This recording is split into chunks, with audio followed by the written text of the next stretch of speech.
1960, John F. Kennedy met with scientists at NASA. He asked them when they thought they could put a man on the moon. They told him it would be at least 40 years.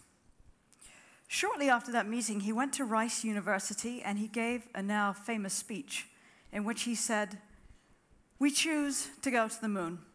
We choose to go to the moon in this decade, not because it's easy, but because it's hard." Now, I'm sure he believed his scientists. I'm sure he had no idea how they were going to execute his vision. But we also all know now that within 10 years, a man did walk on the moon. How did it happen? Well, I don't know about the discoveries and the inspirations of NASA, but I do know that John F. Kennedy had a fearless imagination, and he also understood the power of telling a great story. I'm a storyteller in a very different way as a novelist and a filmmaker. I am of South African and Indian heritage. I am not of this region, although I married into it and I share my life with a Palestinian. So why should I be speaking here at TEDxHolyLand?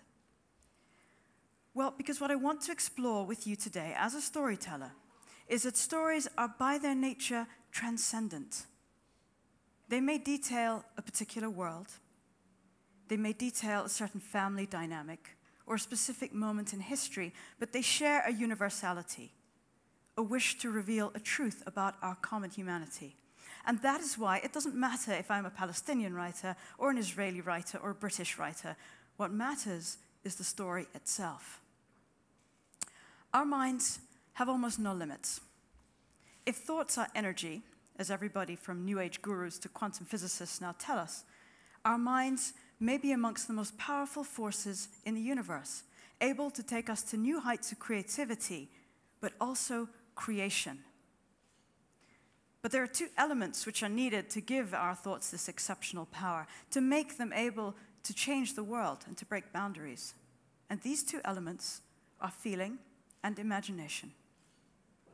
Now, our feelings are often thought of as separate from our thoughts. We'll say that we think with our heads or we think with our hearts. We'll say that this person is rational and that person is emotional. But rational thought never changed the world. Rational thought can't even change an addiction or a desire. We need the power of feeling behind our thoughts. And we need imagination. Imagination is a true gift of humanity because it allows us the beauty of empathy. Imagination dares us to spend just a short part of our lifetimes inside the life of another. And that is why I believe so strongly in the importance of fiction and film. As a storyteller, my ultimate aim is to put so much into my characters that anybody meeting them is immediately engaged. As a storyteller, my job is not just to create a new landscape, but to provide a new set of eyes with which to look at that landscape. Stories allow us the beauty of empathy, of feeling from another perspective. We are all born into a certain country, a certain belief system, a certain family. And that necessarily informs our experiences and our interpretation of our experiences. It is possible, through the power of imagination, for an Israeli to feel horror when a Palestinian character who has become a part of their own heart suffers an injustice. It is possible for a Palestinian who may despise the Israeli army to feel the pain of a family that has lost a child to war. It is that potential for stories to cut through the specific to the true heart of what makes us all human and sometimes what makes us inhuman. That is the true power that we all carry within us. It is deeply connected to that power. Stories can stimulate our imaginations and make them fly to places that we never knew existed. And yet, imagination is so much more than transcendence and transportation. Very simply, imagination is the foundation of our ability to create. Einstein said that imagination is more important than knowledge. Knowledge tells us more about what we already know, more about what exists. Imagination pushes us to create that which does not yet exist.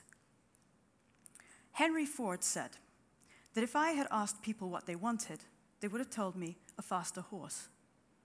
because that was people's reference at the time. Motor cars for everybody seemed impossible. But Ford held a vision of the impossible. He held a vision of the inconceivable.